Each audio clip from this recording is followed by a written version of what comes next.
Esto es Rebobinando, yo soy Chris Martín y hoy tengo algo muy especial que contarte, porque estás a punto de escuchar la primera de mis colaboraciones en la 10ª temporada de Euromag, programa decano de la radio eurovisiva en España que se emite en Eurolive Radio, mi casa, emisora con la que colaboro y familia a la que es un orgullo pertenecer. Esta colaboración nace fruto del conocimiento de los nuevos directores de Euromag, Dani Garbi y Carlos Sola, de mi querencia por hablar de televisión allá donde voy y de pasarme largas horas debatiendo sobre formatos que no todo el mundo vio y que no a todo el mundo le importan. Pasada la tía, colega. Por eso Euromag y la muy importante radio española que es Eurolive Radio me han cedido este espacio para una sección periódica en la que de vez en cuando hablaremos de programas televisivos de ayer, hoy y siempre, muchas veces complementando la información de los vídeos de Rebobinando sobre esos programas, aunque habrá más de una sorpresa exclusiva de Euromag, así que yo te voy a pedir que no te lo pierdas. Y precisamente para que no te lo pierdas, he llegado a un acuerdo con la dirección de Eurolive Radio y de Euromag, a quienes desde aquí les quiero dar las gracias porque saben la supina importancia de este proyecto para mí, y vas a poder disfrutar de todas las secciones de Rebobinando en Euromag aquí en este canal. Hoy te voy a dejar con la primera de ellas, que además complementa muy bien dos de los vídeos más vistos de este canal, hablando del gran juego de la Oca. Así que si quieres escucharlo, si quieres disfrutarlo, dale al play y nos vemos en el próximo vídeo. ¡Chao! Un programa original de Eurolive. Muy bien, Algarrobo. Venga, y vamos a estrenar una de las secciones nuevas de este Euromag 2000, décima temporada de Euromag, como es Rebobinando con Chris Martín.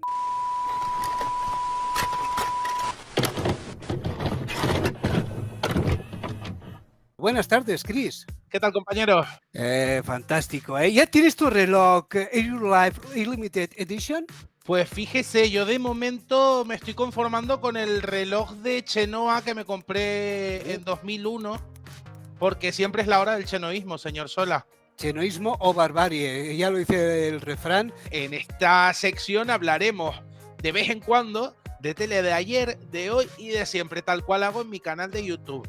No voy a meter la cuña aquí, pero sí, chicas, suscríbanse a Rebobinando, mi canal de YouTube, en el que hablo pues de los programas de la tele de ayer, de hoy y de siempre, tal cual vamos a hacer en esta sección, como digo, a la que hemos trasladado a la radio, pues esa magia de la tele de siempre, y hoy lo vamos a hacer con un programa. Dele campanita a Rebobinando, campanita, supuesto, suscripción y un like, un suscribirse, un comentario, me pueden hacer un bisu, me pueden mandar croquetas a casa, lo que a ustedes les apetezca. Bueno, el comentario de hoy va a ser sobre un programa que ha funcionado muy bien en mi canal de YouTube y que quería traer para todos vosotros, porque por aquí hay gente que no lo habrá visto por edad, por logística o por lo que sea, y otros como el señor Sola o quien suscribe, que sí que lo vivimos en directo. La clave. Así que, señor Sola, usted se sabrá la canción exactamente igual que yo porque le pilló en sus años mozos. Vamos a escuchar la sintonía del programa del que vamos a hablar en el Rebobinando de hoy. Qué curiosidad. Ven a jugar al juego de la Oca. Ven a jugar con nuestra Oca loca. Ni cuac cuac, casi una Oca serás. En cualquier casilla triunfarás. La la la la la. Pues menudo temazo, ¿no? La. Hombre, piel de gallina, es que me sé hasta la coreografía cuando acaban todas bailarinas ahí con las manitas. Las Oquets de las que hablaremos ahora desde los estudios de Antena 3 Televisión en el Álamo. El Álamo. Solo diré una cosa, se deberían de hacer más entradas de este tipo en televisión. Y sintonías largas. Eso era muy caro. Absolutamente. Y que estamos hablando de prácticamente 30 años ya, ¿no, Chris? Así es, concretamente 33 desde que se estrenó. 32, perdón, desde que se estrenó. Menos mal, 32. Este programa, por supuesto. Y para quien no lo sepa, estamos hablando del gran juego de la Oca, probablemente uno de los programas concurso que más se ha echado de menos en la historia de la televisión española y que se hizo mítico por una primera temporada espectacular, cuyas temporadas. ¿Y dato curioso? Termino, por favor. Un segundo, sí, porque digo, esta primera temporada épica, tan mítica, que las dos que vinieron después nadie se Sí. acuerda de La ella. verdad que la buena es la primera, con Emilio Aragón y tal, ¿no? Leonel, un punto y que siga Chris. No, solo el punto, digamos, recordatorio. En Latinoamérica fue particularmente importante el juego de la Oca porque fue uno de los primeros programas, digamos, extranjeros no americanos que pasaba la entonces muy joven Televisión Azteca. ¿Pero se emitía la Y versión española? sí, se emitía la versión española del juego de En la Portugal Oca. también. De hecho, y te cuento Sí. más, añado esa información, Mira. no solo en México, sino en 15 mercados de toda Latinoamérica y en Portugal también, se emitía la primera versión del concurso, la primera temporada, es decir, la que produjo Globomedia con la dirección de Emilio Aragón y de Daniel Écija en 1993 y 1994. Esta temporada llegó a emitirse en países como El Salvador hasta tan tarde como 2005, con reruns de la temporada una y otra vez, porque era programación bastante económica y que gustaba muchísimo entre la audiencia. Y Así que que duraba hay 5 horas el programa.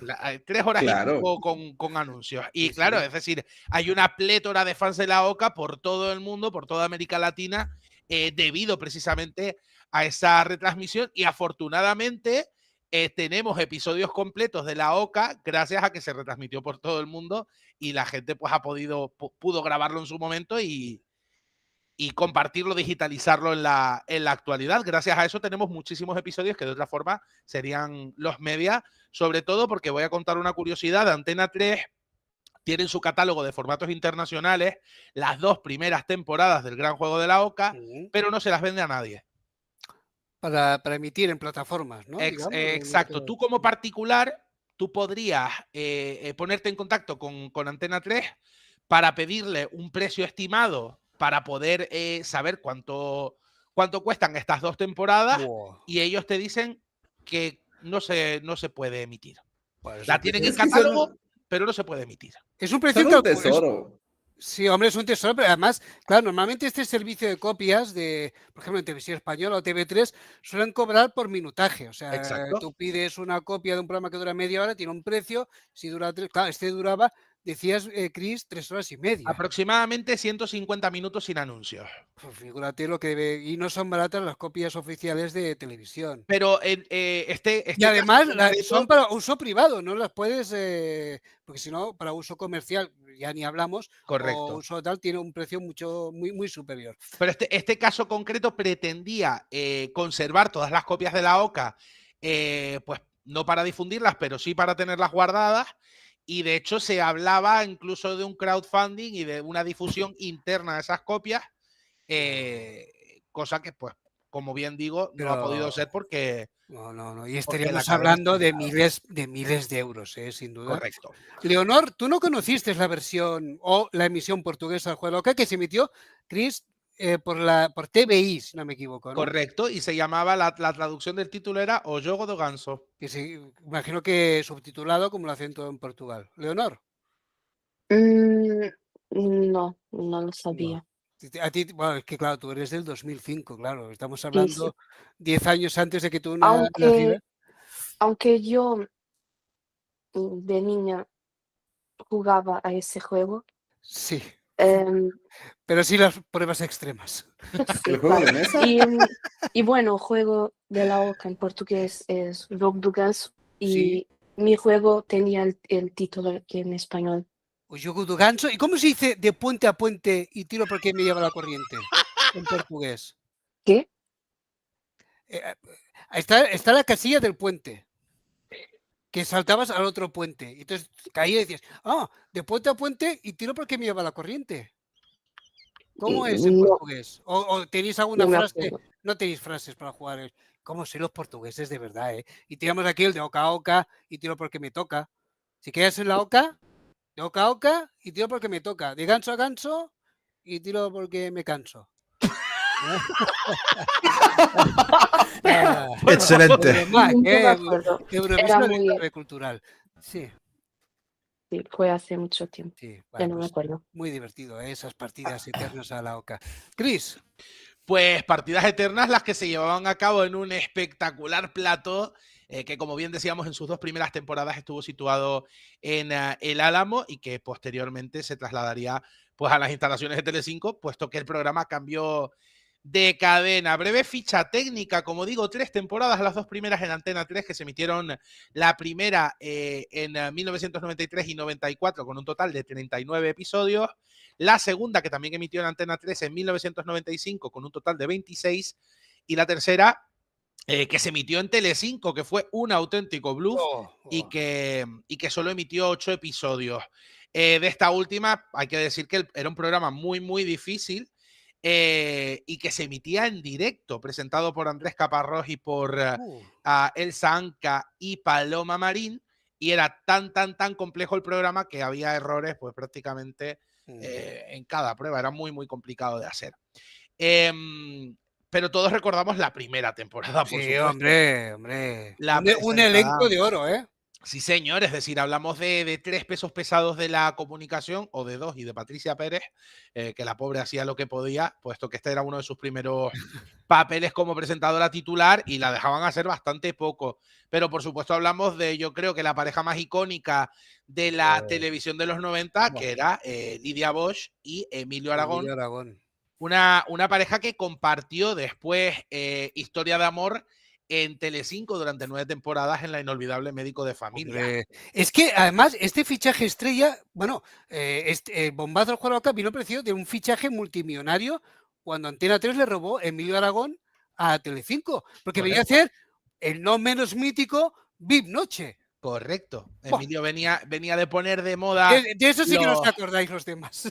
Yo sí que me acuerdo. Yo me acuerdo, pero por referencias de después. Tú no te acuerdas, tú lo has conocido a posteriori. O veías VIP Guay. En todo caso. VIP Guay. No, ni eso. Además, de todas maneras, esto, bueno, lo de Emilio Aragón en principio no venía tanto por el Juego de la Oca, que vino después, sino porque pretendía hacer un poco un programa parecido, un poco de Late Show, que se llamaba Noche Noche, que fue un fracaso para Emilio Aragón. Noite, sí. Correcto. Como digo, fue un fichaje bombazo de miles de millones. Hombre, y tantísimo. Es decir, estamos hablando de un señor que después de haber crecido en el entorno de una familia cómica se convierte en uno de los presentadores más codiciados de la televisión, que llegó a poner incluso de moda los smokings con zapatillas blancas. Y hay que decir de ese fichaje que veníamos de una Antena 3 que en sus inicios muy radiofónica, Correcto. Cambia de dueños Mario y Conde. el fichaje estrella es este hombre. Mario Que Conde. venía a revolucionar la televisión. El fichaje de Emilio Aragón lo pagó Mario Conde, que es el que financió la compra de Antena 3, que venía de la mítica Antena 3 Radio que montaba, y la compró Antonio Asensio, ¿no? Si no me equivoco. Efectivamente, el Grupo Z. Antonio Asensio a Mario Conde lo metieron a la cárcel, ¿no? Con Mario Conde. De Mario Conde. Mario Conde y Rupert Murdoch. Eso fue después, lo de Mario Conde a la cárcel, porque, bueno... Y no preguntamos quién le informó de que iba a ir para la cárcel. No olvidemos de todas formas que Aragón duró en Antena 3 lo que duran 2 peces de hielo en un whisky on the rocks, porque en el 95 ya estaba protagonizando Médico de Familia con Globo Media, compañía que fundó él mismo junto a Daniel Écija, y que entre otros hitos históricos de este país tiene la responsabilidad de haber sido parte fundadora de La Sexta. En cualquier caso, como digo, estaba acompañado de Lidia Bosch, y yo creo que uno de los vídeos más icónicos del programa, si no el más, fue cuando Lidia Bosch se pegó un leñazo tremendo.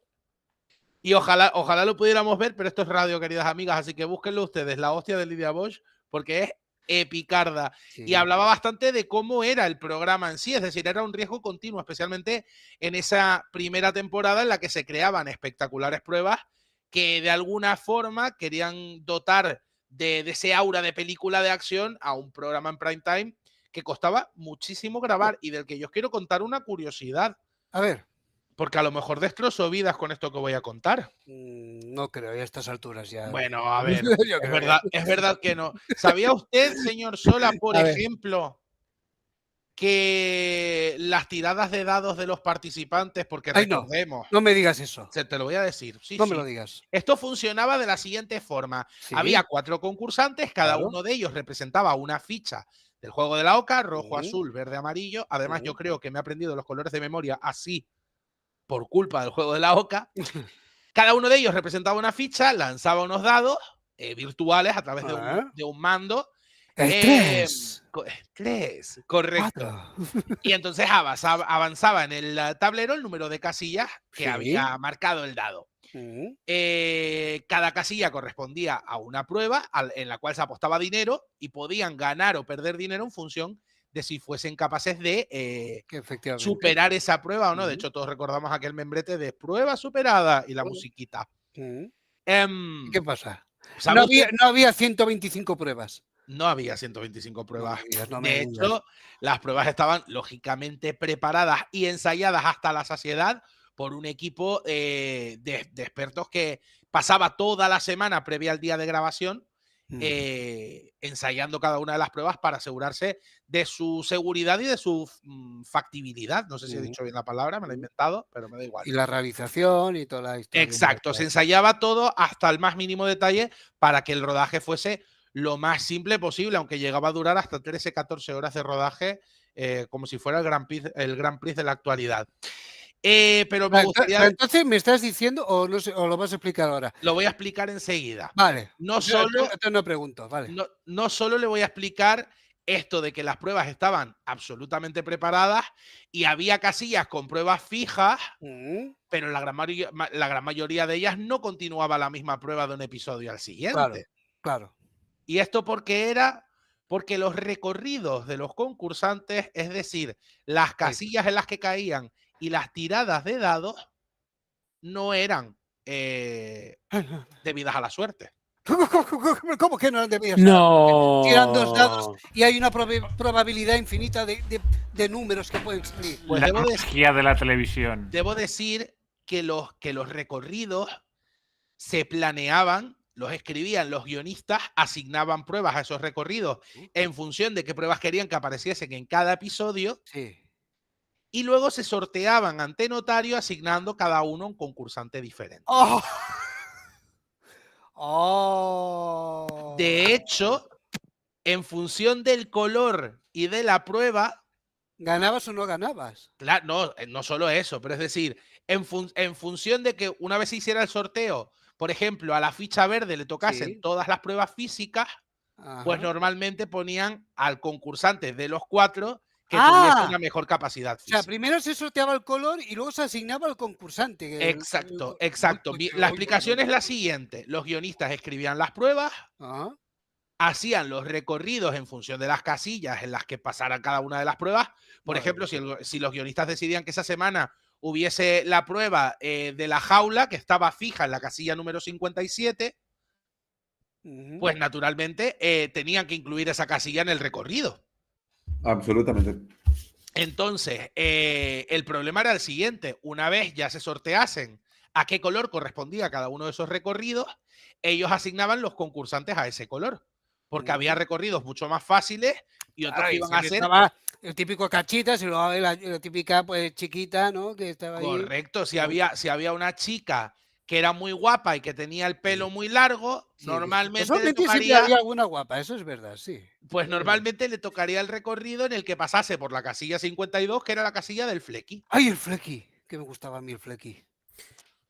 Pues el Flequi, el Flequi, que recordemos, era uno de los personajes más míticos del programa. El barbero del programa. Ustedes saben quién es el Flequi, ¿no? Sí. El barbero de Sevilla. Correcto. Una duda. Sí.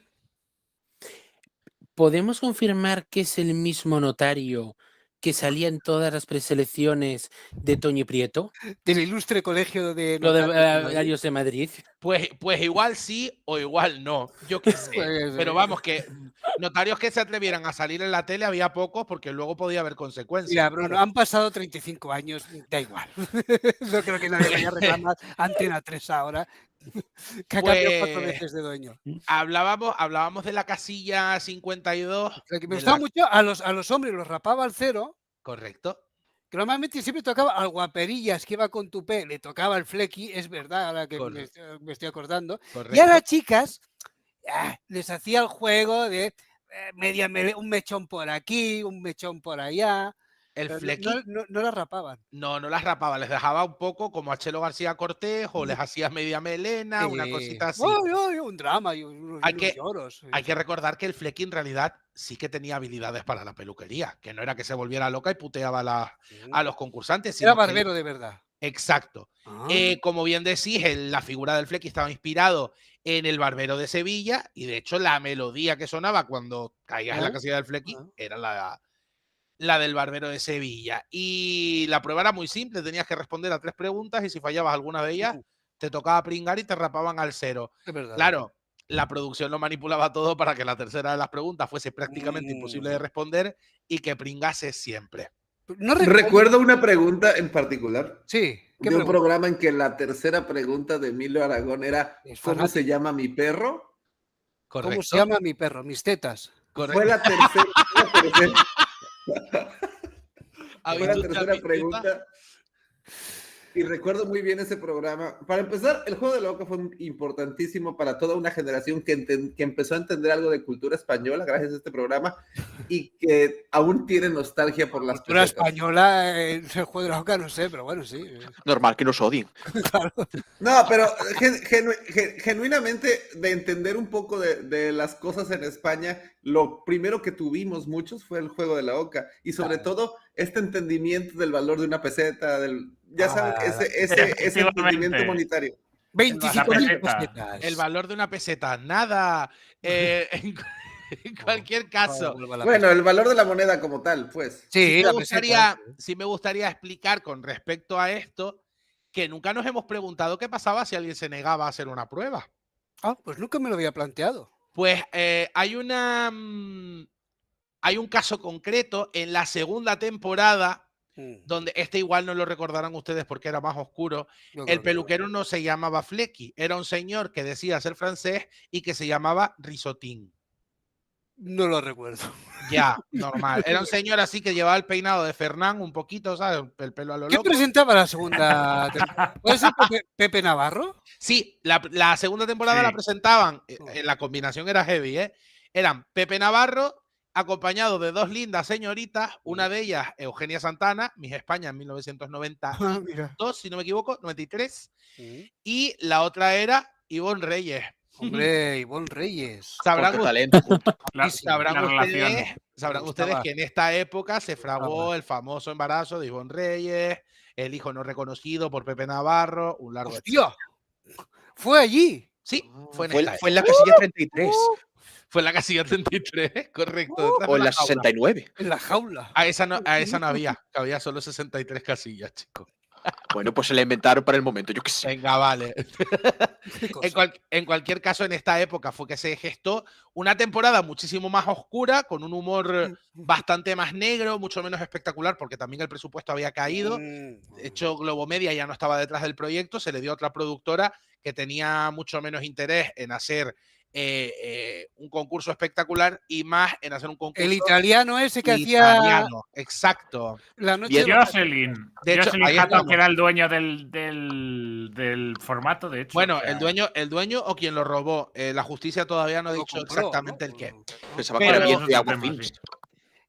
Jocelyn hizo también la mítica Noche de los Castillos, que un día tenemos que hablar de la Noche de los Castillos. Correcto, por supuesto que hablaremos de la Noche de los Castillos, que me parece... aquello era epiquísimo, aquello. Me parece un temazo tremendo del que vamos a hablar, pero hoy nos vamos a centrar en este, y como bien decís, Jocelyn era el director de estas 2 últimas temporadas, dotándolo de un tono mucho más oscuro, un poquito más adulto. Él tenía un estilo, es verdad. Era todo como bastante. No era tan más familiar. No, era muy explícito, con pruebas.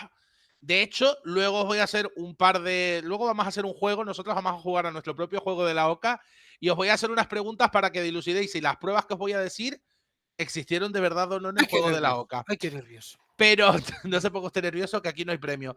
Pero en cualquier caso... un reloj. Lo que digo, en esa segunda temporada el tono era mucho más oscuro y Risotín no era Flecky. Risotín, pobre. No sabía cortar pelo y lo que hacía era putear a los concursantes, cortarles el pelo de mala manera, teñírselos con spray y un largo etcétera de faenas que obligaban a los concursantes o a bien denunciar el programa o a bien salir de allí directos a cualquier peluquería para que arreglaran el destrozo o las 2 cosas a la vez.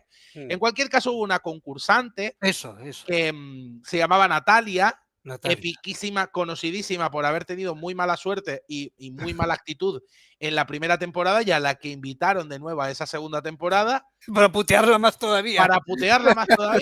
porque la hicieron caer en la casilla de risotín y la muchacha se negó a cortarse el pelo categóricamente y perdió todo su dinero.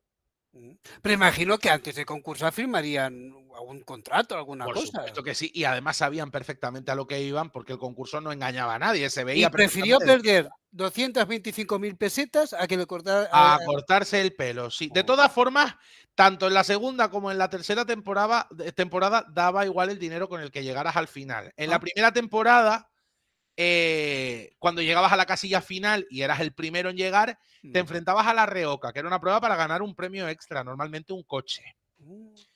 Las Un reocas Volvo. eran pruebas súper espectaculares que se hacían en las afueras de los platos durante la semana posterior Sí. a la grabación y que incluían, la más épica de todas, por ejemplo, fue una que le tocó a una concursante que se llamaba Tatu, que además fue la única que no consiguió la prueba, fue la única que no consiguió ganar la reoca y que consistía en reunir 600 coches 600. Eso estaba muy de moda en aquella época. Sí. Y recuerdo una, Leonor, bueno, tú no habías nacido, pero hubo una que se fueron a Portugal, a Lisboa. Correcto. Que tienen que, Pues no sé. tienen que ir no sé cuánta gente con una camiseta azul, creo que era algo así.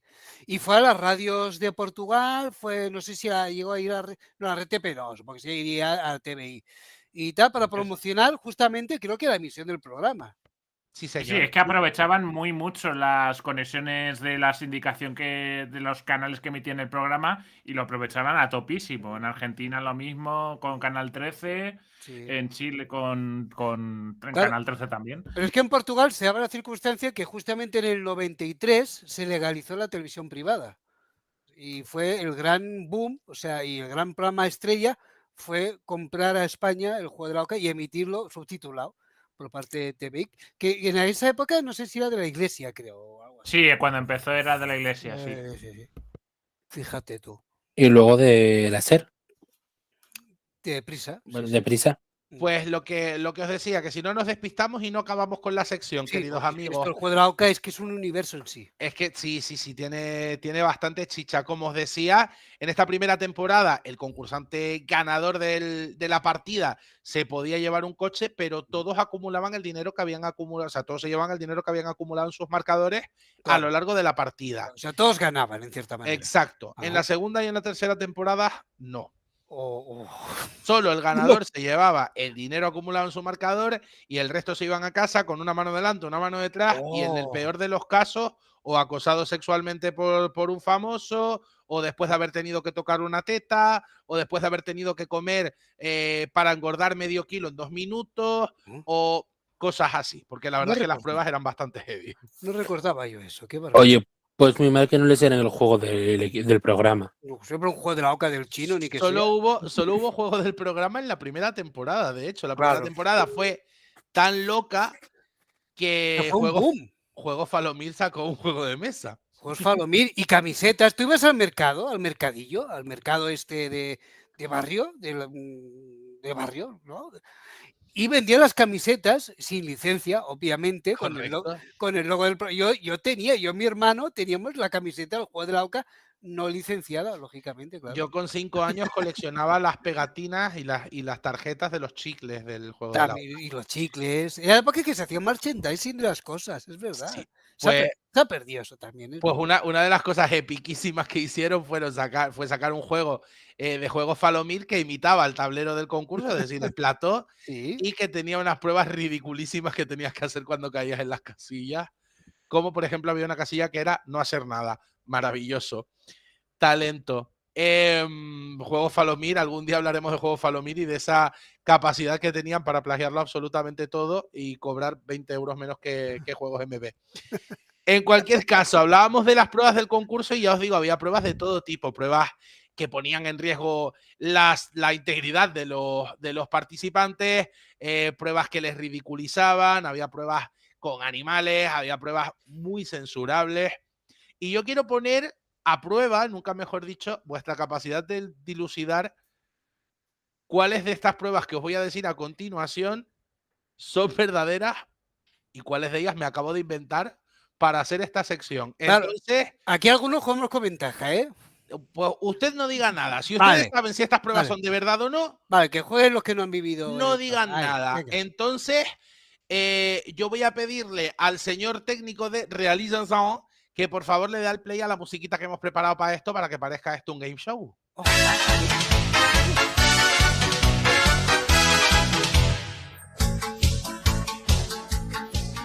Nos la ponemos de fondo para que parezca que están ustedes concursando en algo súper interesante. El premio de esto es no venir en el programa que viene, ¿vale? Me lo he inventado yo. Como digo, os voy a leer el nombre de unas pruebas y una descripción sobre esas pruebas. Vale. Y me van a decir ustedes si son verdaderas o falsas. Reparta usted los turnos, señor Sola, que usted seguro que sabe si tuvo lugar hoy. Leonor, venga.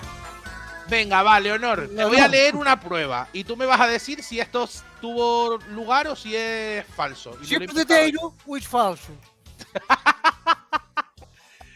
Venga. Leonor, en este caso hubo una prueba que se llamaba Pepito Gusanos. Pepito Gusanos. Y la prueba era, había un señor que tenía el rostro lleno de gusanos vivos. Oh. Y para superar la prueba, la concursante tenía que darle 3 besos en las mejillas. Ay, qué bonito. ¿Esta prueba es verdad o me la he inventado yo? Es verdad. Piensa que es España, ¿eh? Sí, piensa que es España, claro. ¿Tú crees que es verdad? Sí. Efectivamente. Esta prueba tuvo lugar... Un aplauso, un aplauso. Ay, qué emoción. Esta prueba tuvo lugar en la primera temporada. Y el hombre tenía una especie de prostéticos pegados al rostro en los que habían insertados unos gusanos vivos a los que se le veía colear a lo largo del rostro, lo cual era bastante... Esto es en las temporadas chungas, ¿no? No, esto fue en la primera. ¡Ay, la primera! Joder. Esta fue en la primera temporada. Hay que ver. Va, otra persona. ¿Quién juega ahora? Venga, ¿quién quiere? Voluntarios, venga. Yo. Voy para adelante. Yo. Venga, Bruno primero y luego Hernán. Vamos con Bruno. Bruno. Había una prueba del gran juego de la OCA que se llamaba Hipnotízame. En esta prueba, un prestidigitador hipnotizaba al concursante, al que obligaba a tumbarse en el suelo y apoyar su cara contra unos cristales rotos. Se daba por prueba superada si al superar la hipnosis no recordaba que había pasado por este trauma. ¿Esta prueba es real o me la he inventado yo? Me quiere sonar que había una prueba de hipnosis. Yo diría que sí. ¡Ay! Pues no. Esta prueba me la he inventado yo, pero me he basado en algo que sí que es verídico. Dilo. Prueba no superada. Pero la hipnosis. el pelo o algo. La hipnosis estaba muy de moda en los 90, ¿no? La Rafaela. Es que, había un tío que no recuerdo cómo se llamaba que sí, les hacía putadas a la gente. Y de hecho sí que había una prueba en la que hipnotizaban, en este caso, a una invitada. Vale, que me le quiero hacía sonar. pasar por esto, pero ella era fakir, con lo cual no notaba el dolor, no tenía tolerancia o sea, tenía una tolerancia muy alta al dolor y no pasaba nada, o sea, que ella no sentía ese daño, pero la prueba me la he inventado. Era fakir y hipnotizadora también. Hacía las dos cosas. El hipnotizador hipnotizaba a una señora que entraba en trance y no sentía el dolor cuando le hacían ese tipo de cosas. No sé, Hernán creo que era. Sí, yo, sí. Venga, va, venga. Hernán. Va. Porque como decía, también había pruebas sexys, pruebas que intentaban un poco, pues no sé, como estirar el chicle de lo políticamente incorrecto en televisión sin necesidad de enseñar tetas. En bikini, que estaba guapa. Que por cierto, algún día, señor Sola, tendremos que hablar usted y yo de ¡ay, qué calor! ¡Ay, qué calor! Hernán, esta prueba se llamaba Enciende su pasión. ¡Oh! Un concursante debe besar y acariciar a una modelo que lleva un chaleco con luces que se supone que reaccionan a los estímulos que recibe por parte del concursante. La prueba estaba superada si conseguía que se encendiesen las luces en forma de corazón que tenía en el pecho. ¿Esta prueba es real o me la he inventado yo? Digo que es real. Pues sí, es real. ¡Ay, pero yo la recordaba al revés! No, en este caso era una concursante, una modelo que llevaba un chaleco, además de color azul, lleno de luces. Y lo más divertido no era la prueba en sí, sino que estaba comentada de una forma bastante babosa por Pepe Navarro y que además la modelo estaba tan incómoda que en lugar de Enciende su pasión, la prueba tendría que haberse llamado Apaga su líbido, porque las caras de la chiquilla eran un poema. Pero yo recuerdo, o a lo mejor es el que pasan los años, pero yo recordaba que era al revés. O sea, era el concursante que le ponían el chaleco, y entonces iban las bailarinas y lo acariciaban, le tal, susurraban, y bueno, según le iba subiendo las pulsaciones al chaval, si llegaba a un máximo, perdía. Eso sí que era una prueba del concurso que en realidad se llamaba Ponerse a 100 y consistía en que le ponían unos sensores de actividad cardíaca a los concursantes. Claro. Y si superaban las 100 pulsaciones durante un striptease de una bailarina, ¿sí? ¿Se acuerda usted, señor Sola, de que había una bailarina negra que se llamaba Toya, que era espectacular y a la que siempre sacaban para que se desnudase? Toya.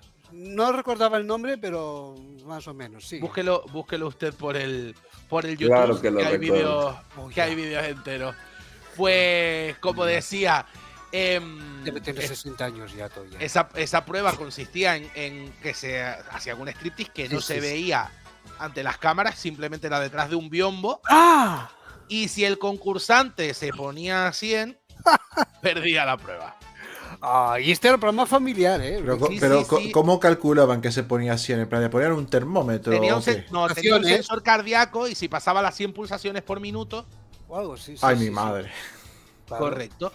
Va, otro voluntario. Que tenemos yo dos mismo. más. Venga, va, Omar. La siguiente prueba también era bastante sexy, bastante guarrona, porque a ellos les gustaba mucho como este rollito sensual. Y la prueba se llamaba, sí, como muy calentón, muy picantón, ¿no? La prueba se llamaba Besos de Gelatina. El concursante debía comer unas gelatinas del cuerpo de 3 modelos. Cuanto más atrevida fuese la zona de la que se comía la gelatina, más puntos acumularía. Gelatinas que, por cierto, estaban en colores, es decir, la verde era 1 punto, la amarilla 2 y la roja 3. Sin embargo, el concursante no sabía que la última modelo era la fea besucona, un personaje del programa caracterizado como una persona poco atractiva y desaseada, lo que a lo mejor dificultaba su tarea para comerse la gelatina de una zona sexy. ¿Esta prueba es real o me la he inventado yo? Y vas bien, pero lo de la fea me acaba de desviar, así que yo creo que esta no es real. Ay, me has pillado, como diría Chenoa. Efectivamente no es real. Pues yo recuerdo esta prueba. Pero he de decir, y ahora le voy a decir a usted de qué la recuerda. La fea besucona existió de verdad y era una prueba de verdad del concurso en la que si fallabas preguntas te besaba una señora con grano, fea y... En fin. Pues respiraba. El ideal de humillación de los 90 era que te besara una persona fea. Si me vieran a mí ahora. En fin. Pero yo recordaba lo de la gelatina, Chris. Lo recuerda usted porque esto fue una prueba que se puso muy de moda en un programa que se llamaba ¿Quién dijo miedo? También de Antena 3 en los años 2000. Un programa del que, por cierto, Fernán y yo hemos estado intentando buscar vídeos y es completamente los media, no hay prácticamente nada de este programa. Y esta prueba era una de las más habituales del concurso. Eran muchachos jóvenes que demostraban que no tenían miedo a nada, entre ellos a la vagina de una señora sobre la cual había posado una gelatina. Dilo, Dani, dilo. No, a ver, que igual Dilo. lo vio usted, no en la tele, sino en algún portal de internet. Que empieza por porn y acaba por hoop. No había eso en aquí. Pero yo no sé por qué, yo lo recordaba. No sé. Pues o sería alguna despedida soltero. Ya le digo yo a usted que eso a lo mejor lo recuerda de alguna noche de chupitos o algo de esto. Hombre, Speed Chupitos en Vilanova. Efecto Mandela. Madre mía, el cómeme la patata, había uno que... Va, un último voluntario. La vomité la asegurada. Venga, Fernán, va. No, Fernán no vale, que Fernán está... Leonel, que es fanático del programa. Leonel, venga. Va, Leonel. A Televisión Azteca. Leonel, a ver si te acuerdas de Atrapar Anguilas. Una participante... A ver si está Leonel. Leonel, ¿nos escuchas? Creo que no. Leonel no está. Creo que no. Si no, vuelvo yo, que me quiero resarcir. Pues venga, resárcete. Atrapar anguilas era una prueba en la que una participante debía meterse en una especie de piscina cuadrada plagada de anguilas. Claro, no iba a estar llena de croquetas. Buceando y sin parar de moverse alrededor de la piscina tenía que capturar 10 anguilas y meterlas en una pecera externa para superar la prueba. ¿Esta prueba es real o me la he inventado yo? Te diría que es real, porque es España, años 90. Animales, yo creo que es real. No existía Greenpeace. Pues efectivamente, no estaba por allí Greta Thunberg para manifestarse en favor de los animales y esta prueba es completamente cierta. Además Muy lo bien, vendían Bruno. como que te podías electrocutar. Correcto. De hecho, la concursante iba con bastante miedo porque podía electrocutarse y además tuvo que hacer antes del programa un cursillo para saber utilizar las bombonas de oxígeno que tenía que llevar en la piscina.